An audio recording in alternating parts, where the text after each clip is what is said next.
Des associations en guerre contre Amazon et la surconsommation. Elles se mobilisent à l'occasion du Black Friday.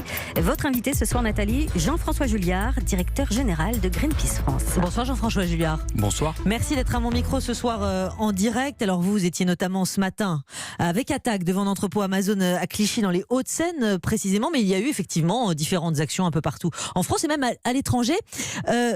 Ces actions-là, comme ça, c'est la bonne méthode, véritablement. On a entendu tout à l'heure des consommateurs. Ils disent, on a été bousculés, on a été parfois insultés. Véritablement, on nous culpabilise. C'est comme ça qu'il faut agir ?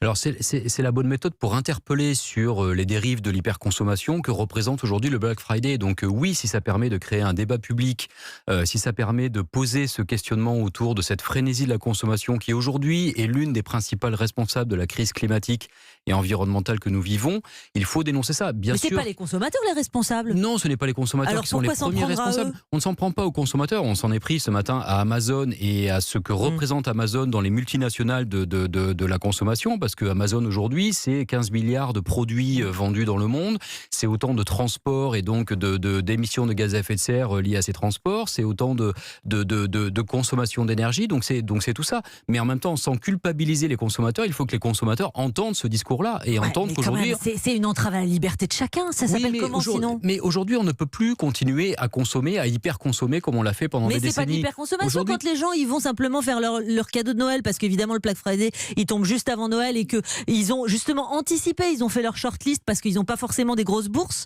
C'est pas de l'hyperconsommation, c'est pas de la surconsommation. D'accord, mais le Black Friday, ce n'est pas ça. Si c'était seulement ça, si c'était seulement l'occasion pour des gens d'acheter moins cher ce dont ils ont besoin, on n'en serait pas là. Aujourd'hui, le Black Friday, c'est de l'hyperconsommation, c'est-à-dire c'est faire en sorte que des gens achètent ce dont ils n'ont pas besoin. Et aujourd'hui, encore une fois, on ne peut plus se le permettre. Ce n'est pas nous qui le disons, ce sont tous les scientifiques qui nous interpellent sur le climat, encore les Nations Unies la semaine dernière. Nos modes de consommation doivent changer. Mais attendez, Jean-François Julliard, quand on a comme ça des ouvriers, des livreurs, souvent des bas salaires, du coup qui ne peuvent pas accéder à leur lieu de travail et donc qui sont obligés finalement de perdre une journée, qu'est-ce que vous leur dites à eux qui vont rentrer ce week-end et qui perdent cette journée de travail ? On les a rencontrés, les livreurs, les salariés d'Amazon aujourd'hui, ils comprennent cette situation-là. Alors bien sûr que ça les gêne dans leur travail, mais ils comprennent cette situation-là. Et puis dans les dénonciations aujourd'hui d'Amazon, il y a l'impact environnemental, mais il y a aussi l'impact social. Un emploi créé sur Amazon, c'est 2 emplois perdus dans d'autres commerces de proximité. Ça, c'est Mounir Majoubi qui a livré son enquête la semaine prochaine. On l'a fait venir, mais il nous dit aussi, la semaine dernière, mais moi je me dis quand même, votre livre, pardonnez-moi, il est vendu sur Amazon. Ça veut dire quoi ? Ça veut dire que vous demandez à votre maison d'édition, là ce soir en direct sur Europe 1, de le retirer ?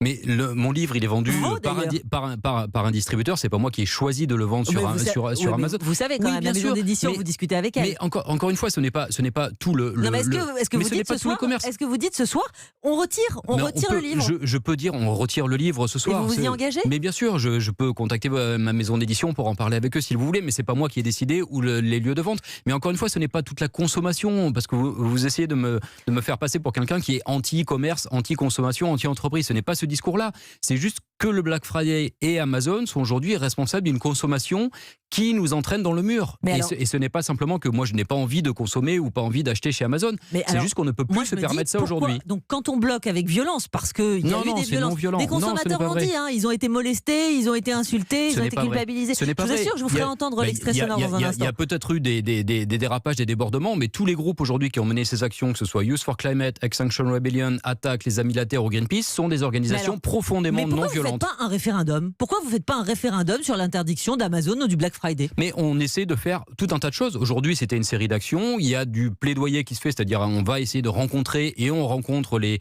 dirigeants d'Amazon pour essayer de les convaincre aussi. On rencontre les décideurs politiques pour essayer de faire changer les choses. On ne fait pas que des actions comme celle-ci. Mais à un moment donné, ces actions, elles ont le mérite de créer un débat public sur ces sujets-là qui sont aujourd'hui d'intérêt général. C'est pas du buzz, Jean-François Julliard. Mais c'est pas du buzz. Il n'y a pas d'autre façon d'agir concrètement, sincèrement. Il y a beaucoup d'autres façons d'agir, mais celle-ci est absolument nécessaire aujourd'hui si on veut aller plus loin que ça. Donc vous dites les gens ne sont pas libres d'aller acheter le Black Friday, alors que 90% quand même d'entre eux aujourd'hui ont prévu, ont économisé pour ça. D'ailleurs, pour 90% des gens, c'est vraiment une occasion, une stratégie d'achat. Et c'est même le reflet de la crise pour ces gens-là. Mais non, ce n'est pas vrai. Ce n'est pas comme ça que ça se passe. Aujourd'hui, encore une fois, le Black Friday, il sert à acheter des choses dont on n'a pas besoin pour une immense majorité des gens et dans une immense majorité des cas. Moi, je ne demande pas aux gens de ne pas acheter. Je leur demande d'acheter en conscience conscience, en connaissance de cause. Ensuite, chacun est libre. Vous avez des éléments concrets pour affirmer ce que vous dites ? Mais bien sûr, parce qu'on le sait dans tout ce qui a été écrit autour du Black Friday. Ce n'est pas une journée qui permet aux gens majoritairement d'acheter ce dont ils ont besoin.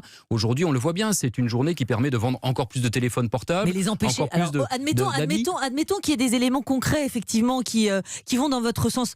Quoi qu'il en soit, les en empêcher, c'est liberticide. Non ? Mais on n'a empêché personne aujourd'hui, encore une fois. Les culpabiliser. Les culpabiliser, les sensibiliser. Moi, je préfère les sensibiliser parce que ensuite chacun, et moi je suis très attaché à la liberté individuelle, chacun fait ce qu'il veut, mais en connaissance de cause. Et aujourd'hui, l'impact environnemental du Black Friday, il n'est pas suffisamment connu. Aujourd'hui, Amazon, c'est des émissions de gaz à effet de serre qui sont équivalentes à celles d'un pays. Donc ça veut dire qu'Amazon doit avoir une exigence environnementale qu'elle n'a pas aujourd'hui. Et c'est ça qu'on veut faire savoir aux consommateurs. Jean-François Julliard, directeur de Greenpeace France, l'effet boomerang que vos actions, elles braquent au bout du compte les consommateurs au lieu de les encourager à consommer différemment, puisque c'est ce vers quoi vous allez. Mais non, mais vous nous dites ça depuis Greenpeace, vous savez, ça fait 45 ans qu'on pratique la désobéissance civile, 45 ans qu'on nous dit... les consommateurs. Mais non, les consommateurs, ils sont de plus en plus nombreux avec nous. Vous avez vu, aujourd'hui, on n'a jamais entendu parler autant de personnes opposées au Black Friday. C'est la première année qu'il y a autant d'opposition qui monte au Black Friday. Il n'y a jamais eu autant de gens en France qui ont envie de passer à l'action, y compris des actions de désobéissance civile au nom du climat.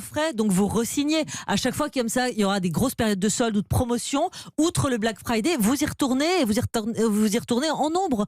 C'est la stratégie. S'il le faut, oui, des actions de désobéissance civile, elles vont se multiplier, elles se sont multipliées ces derniers mois et elles vont continuer à s'amplifier et se multiplier, et il y en aura d'autres, bien sûr. Vous dites quand même Amazon pollution. Moi je comprends, mais quand on achète des livres, on n'a du coup pas besoin de faire 2 ou 3 librairies en voiture, du coup on économise de l'énergie, on pollue moins.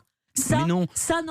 Parce que Amazon, c'est des services de streaming vidéo qui sont extrêmement gourmands en énergie. Amazon, c'est des stockages de données qui sont extrêmement gourmands en énergie. On a demandé à Amazon de se fournir en énergie renouvelable. Amazon ne le fait pas et continue de s'alimenter en énergie, des énergies fossiles, charbon ou pétrole. Ouais. Donc aujourd'hui, Amazon ne peut plus se comporter comme si c'était une petite entreprise de quartier. Aujourd'hui, c'est une multinationale.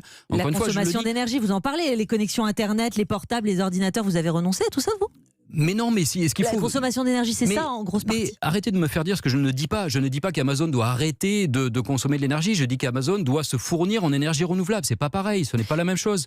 On a des demandes très concrètes pour Amazon pour qu'elle réduise son empreinte écologique. Amazon ne le fait pas, c'est ce qu'on leur demande aujourd'hui. Jean-François Julliard, une dernière question rapide. La COP25 qui commence à Madrid lundi. Emmanuel Macron aux abonnés absents. Seul Édouard Philippe ira pour l'ouverture. Que lui dites-vous au président Macron ce soir ? On lui demande d'y aller parce que le problème c'est qu'aujourd'hui il y a une diplomatie climatique qui est en crise. Il n'y a plus aucun leader aujourd'hui sur cette planète pour tirer vers le haut les États et faire en sorte que les États fassent plus pour lutter contre le dérèglement climatique. Donc si ce n'est pas l'Europe, si ce n'est pas la France, je ne sais pas qui va le faire. Et c'est très malheureux, très regrettable qu'Emmanuel Macron n'y aille pas. Il n'ira pas parce qu'il y a le 5 décembre, il n'ira pas parce qu'il y a les événements, il y a eu les événements au Mali non plus aussi la semaine dernière. Il a dit que l'acte 2 de son quinquennat serait l'ambition écologique. On attend qu'il mette ça en œuvre très concrètement et ça passe par être présent à la principale enceinte de négociation internationale sur les accords climatiques. Donc s'il veut être cohérent avec ses discours et avec ses promesses, il doit aller à Madrid pour cette COP25.